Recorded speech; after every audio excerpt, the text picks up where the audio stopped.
and welcome to Onesies, a podcast of one season wonders and blunders. My name is Andrew. My name is Emily. And we are back discussing Crashing, 2016 Crashing, UK Crashing, Phoebe Waller-Bridge's six-episode show, so we have one left. We are on episode 5, entitled... Episode 5. Well, I mean, it's probably entitled nothing, but just episode 5. Sorry. You missed out on a Threads, I think, either Threads or Mastodon. Somebody was flipping shit about the Doctor Who season numbering, and they're talking about episode zeros and things like that. And I'm like, I think the only time episode zeros come up is when you're organizing your bootlegs. So it's kind of like... I don't know anything about that. I watch all of my shows on the streaming service that provides them. Like Disney Plus. Like Disney Plus.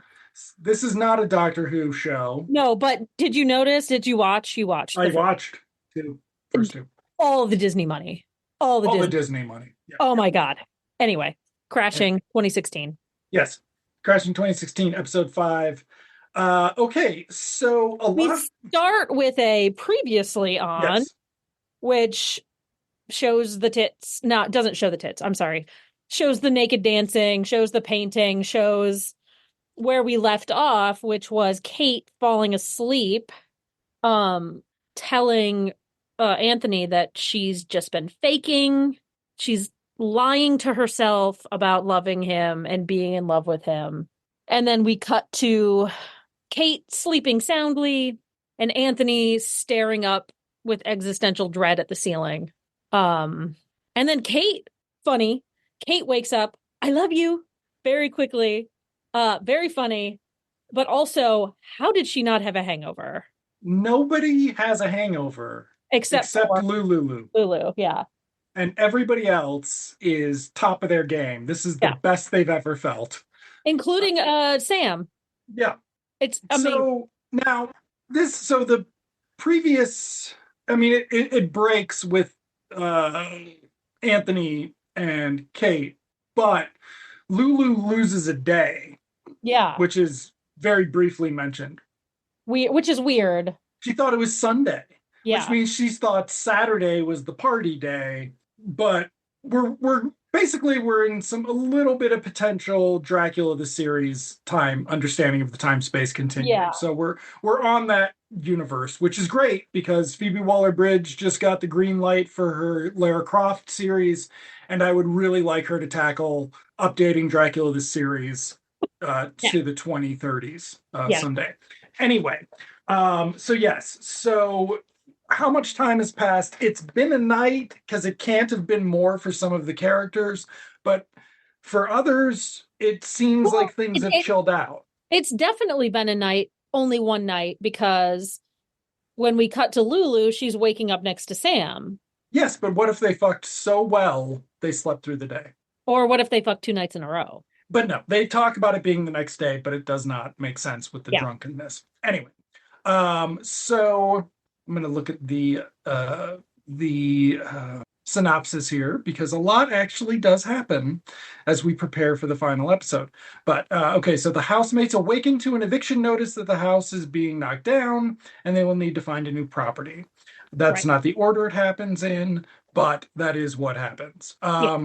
Sam is leaving in a tiny towel. He opens the flap outside of Lulu's room or whatever. Maybe it's his room. I don't know. And sees a mad dash of people, pulls down an eviction notice from the flap and gives the exposition of it's time to go. They're going to knock it down. And also in that scene with Lulu, their morning after scene where she's very hungover, or actually she's not yet. It's like she doesn't start falling asleep until she finds out she has to go to work, actually. So she doesn't start, she's been, probably because they've been drinking all night. She has a little conversation with Anthony, which is where we find out about her loss of a day. Then suddenly she's got to go to work and she's in her pajamas and she feels sticky and sweaty and gross. Because she fucked Anthony. They were also covered in paint. They're also covered in paint. Where'd the paint go? Okay, also, they talk about Will, Fred's boyfriend, who we left off with him creepily petting Will's head, or Fred's head, and telling him he loves him. And then Sam tells Lulu that Will wants to fuck him because, Yeah. and Lulu's like, does everybody want to fuck you? And he's like, well, yes, obviously everybody wants to fuck me. Look at me. And I was like, Emily does. Emily's like, He's I so do. cute, except for the hair. And you get to see his bum cakes. Anyway, Yeah, I was hoping for some front, but oh well. well, maybe Phoebe will deliver for you next episode. So then Fred is going to talk to Sam about them sticking together in the move, which Yes. Sam secretly enjoys. We also find out that Sam has been filling the abandoned hospital that we now also realize is full of other people that they mention more than they ever have. That Sam's been leaving flowers around the whole time they've been there. Yeah. And so He's they the both, secret flower man, which this is the only time it's ever been mentioned before. It's never been mentioned. I don't think it'll ever be mentioned again. but we also see that they have this, they both enjoy the scent of a good flower. Yeah, So, it's very because guess what, Emily? If they don't, they're gonna either do it next episode or they're gonna Phoebe's gonna turn to us and say, fuck you two, fuck you to us. No, you don't get that. Everybody marries Kate instead. Okay. So, but yes, do they want to stay together? And so, yes, they're going to move in together somewhere.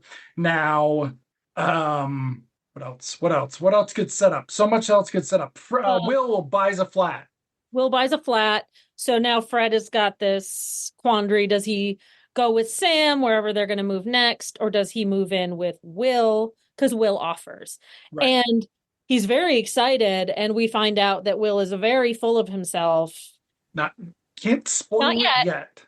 But he's surprised when Fred is like, can I think about it? Yes. Yeah. So then actually Anthony and Lulu talk, and that's when she runs off to work. Anthony tells Kate or Lulu all about Kate's confession. Lulu does not tell, I'm just reading from Wikipedia, folks, does not tell Anthony about Sam. No. But then after she runs off to work, after saying, do these look like pajamas? And Anthony says no, but they do. He goes out to breakfast where people are talking about moving, and Sam is talking about fucking Lulu. No, Will says, oh, having that delicious sex. Oh, that's right. That's right. And Sam is like, nope, I don't know what you're talking about. I was actually crying. Nope, what's going? I don't know. Like, he's really trying to put him off. And Will is not getting it, or he's purposefully trying to sabotage Sam. Now, let's think about that for a second. Sam's sex noises are crying, loud crying. Kate can only come when Anthony's crying. Maybe it's just an Anthony thing, though. Maybe it's because he doesn't like Anthony that much. Okay. I don't know. Okay. But they would be a good match. It's going to be interesting to see what happens, since I don't know. And he oh, that's right. You fucking know what happens, you absolute jerk. Oh, wow. He does in the first episode offer to fuck Kate. Like, that's like the first thing out of his mouth. Mm-hmm. Okay. So, oh my God. At some point, we go to work with Kate and Lulu, where Kate sends Lulu home, but then Lulu goes to have lunch with Anthony. This is where... oh, the grossest thing ever happens. The grossest thing ever happens. Oh. And also... Lulu pukes in something. You're talking about the balloon, right?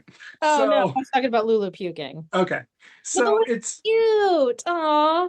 So it's a very, I mean, it's no longer than any other episode, but I feel like it is sectioned a little bit differently, just in that it's got like the focus on Lulu and Kate in the opening, like first half, is very like, it doesn't have as much to do with everything else because the subplots are going to boil over. Yeah. But they're trying to tie up all the loose ends, right? So there's like everything, every B plot that we've ever had is kind of coming to a head.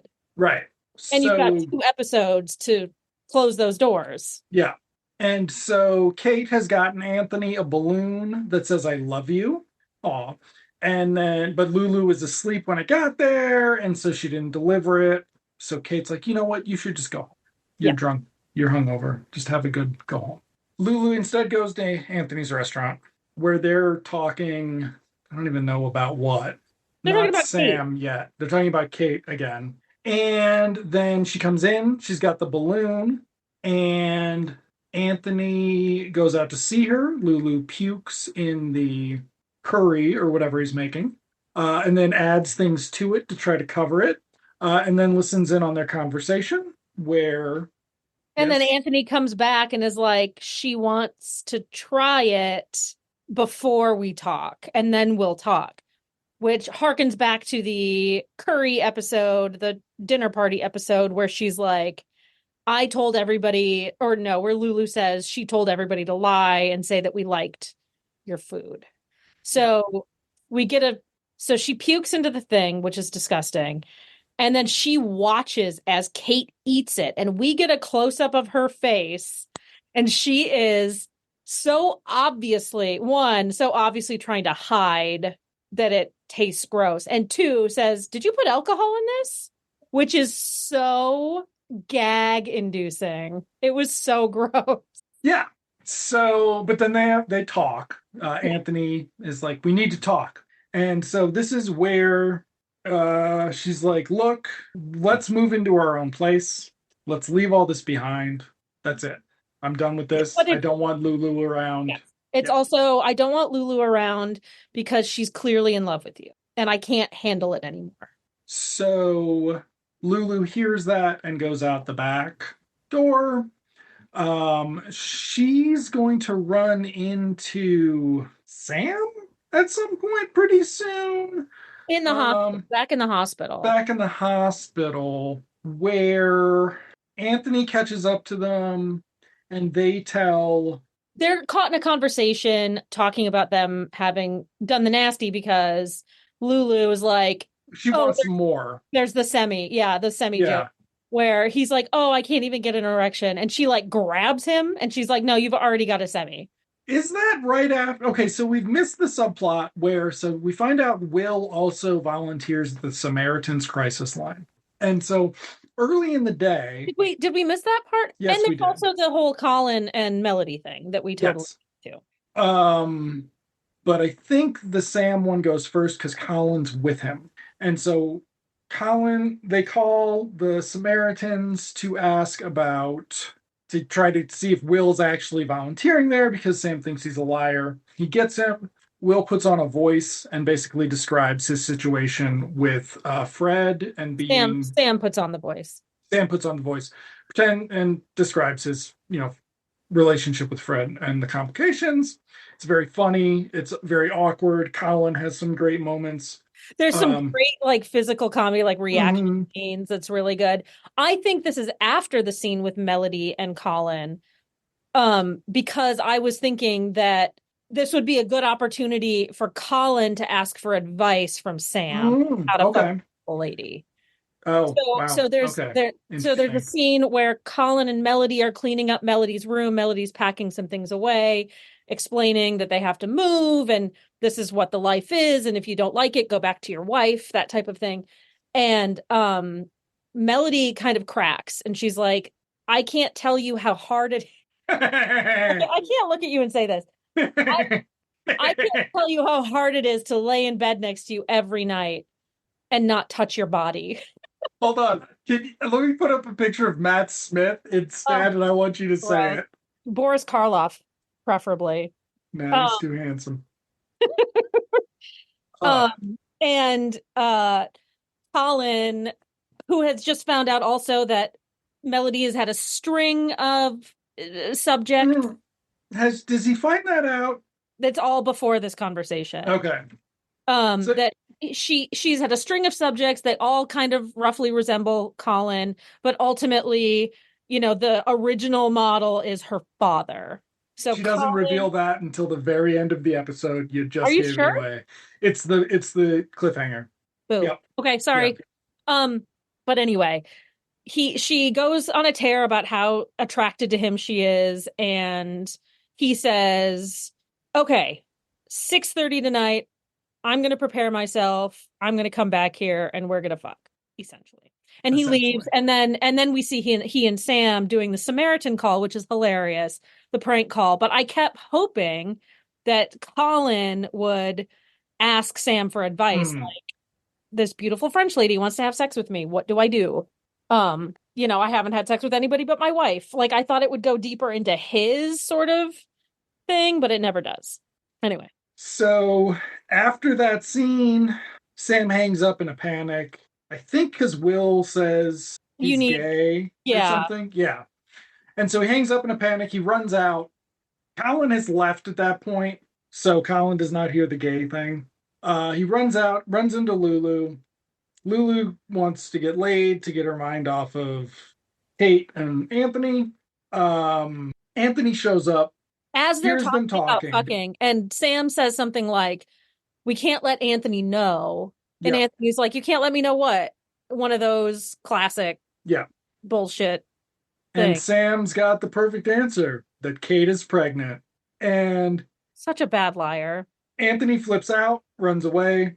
Lulu storms off. Trying to Um, explain that no, she's not pregnant. She's not actually pregnant. but she never gets to do that. And it's like only because she just doesn't say it's a bullshit. It's bullshit. She Yeah. instead says, Anthony, wait, I need to explain. Like they're Yeah. making sure that she doesn't have time. She's Um, very verbose, and so she never gets the words out. Um this whole thing, I thought this whole series, and it's not a bad thing, it's just the frustrating thing about human relationships is all of these problems could be solved if people could just communicate directly with one mm, another. But, Shakespeare wouldn't exist, if open and honest communication and dialogue was a thing and not, yeah. Anyway. um, at some point, Will comes in and is like, "Oh, my boyfriend's gonna move in with me." Kate's like, "Oh, we're getting an apartment too." Sam gets jealous, and then Will's like, "I'm gonna take a shower." He goes in to take a shower. Sam's gonna follow him in. Now, so this is at the same time as Anthony's freaking out and interrupting Lulu when she's trying to explain about the pregnancy being false or not, just bullshit. Sam does the voice for Will outside the shower like a fucking 80s horror movie. Yeah, and keep in mind also that this is a hospital, and so this is like it's like a bank of showers. There's a Mm, whole bunch of showers. It's like a yes. military shower situation where everybody's got their own stall and their own curtain, but it's a bunch of different showers. So he's not like walking into a small personal bathroom um trying to have this conversation. It's in a Right. open, relatively public space, shared space, let's say a shared space. And Will is about to come out of the shower to confront him, Sam, and Sam hides in the shower next door and then puts on the voice where he's, He put on the voice when he comes in and he oh, talks to does him he? outside the shower. Yeah, And so then it's like a little creepy. he's But making it clear that he is the person who called mhm. earlier, so Will can make those connections like, oh shit, it's me. I'm the problem. And so eventually Will just forces his way into the shower. Sam is in there, and Sam is basically asking, "Why do you think I'm gay?" And Will's like, "Because you're obsessed with all the men in your life." And uses himself as an example. You're obsessed Well, with me. me. Who could not be obsessed with Will, which we will talk about in just a few more minutes. He's great. Um, he's the best. So then they have another tense moment, and then they make out. And then we cut to Fred and Kate in the living, wherever they hang out, the kitchen, whatever. It has a Uh, basketball court, maybe, because yeah, they're Fred's got a somebody's. He's got a basketball. The teacher's lounge, or the nurse's break room, whatever, maybe. maybe. Sam runs in, and he's like, "Will just kiss me. Will just kiss me. You got to break up with him, Fred. You got to break up with him." So then, eventually, everybody's gonna end up in the room except for Colin and Melody. Yeah. We're gonna have Sam's revealing that he, was trying to break them up to prove that Will wasn't a good guy. We're gonna have Will monologuing about how he's the best fucking guy. Any of these stinky. Oh no, that's after the fight. We have That's to after the fight fight. first. So Fred gets really upset and he goes and sits down. At this point, it seems like he's more mad at Sam because he doesn't really believe he's believing Will at this point. But then Anthony and Lulu show up about the pregnancy. They reveal it's not pregnancy, that instead Sam and Lulu had sex, to which Anthony responds, "You weren't allowed to which Kate says, "What the fuck did you just say?" So they get into an argument about that. I thought for sure that she was present in that first episode when Anthony told Sam that Lulu was off limits. Like there were 3 or 4 times during that first episode when that conversation was had, and I thought she was present for at least one of them. I mean, if she was, it was for a really joking one and not one of the more serious ones later. Maybe. Maybe. But yes, so then who gets punched first? Anthony punches Sam first, maybe? And then Kate gets upset. And so, yes. And then Sam punches Will. And then they get into a brawl. Yeah. Anthony goes to break it up, but then starts brawling. Lulu goes to break it up. It says she doesn't know who she should be hitting. And eventually it ends with Will explaining that he's the best thing that's ever happened to all of these people, not just Fred. He Right. wants little Fred to be his wife, and he starts referring to him only as little Fred. He gets done. He calls them smelly. Anthony's like, maybe you should get the fuck out of here. And he says, "Let's go, little Fred." And little Fred says no. Will loses his shit a little bit more, but leaves. And then, And Kate is also like, I'm done with these people too. yeah. And she runs away. And so then we cut to 6:30. Woo. Melody is in a nice dress. Colin shows up looking like a accountant from a 1985 BBC show. He comes over. He's like, "I'm just going to ask one thing." And she's like, "Anything." And he's like, "Who's in the painting?" And she's like, "Oh, that's just my dad." Stop. Cliffhanger, though some of us know what happens. I have to watch it again. Sure. So we were talking, I think, before the show about how we hadn't been looking at the ratings that are sort of the original UK ratings, which is on the Wikipedia page. And so this episode has the second to worst ratings. The worst ratings are, of course, the finale. But the previous episode, which it seemed like you could sort of see if you were having trouble with it, you'd come back after the Curry night episode, you'd see last week's episode, and then you'd like fall off. But this really seems to be the episode where Phoebe Waller-Bridge is just like, take it or leave it. Yeah. I'm puking. I'm puking. We're just going all the way. You get to see Sam's butt. So, very good. Yeah. So next week is our final episode of this season, not of this show. Hopefully Andrew will have picked another doozy for us. And we'll have an announcement. Until then, Andrew, I'm the best person you will ever meet in your entire life. Say it in Australian. See you in television land. See you in television land, Emily.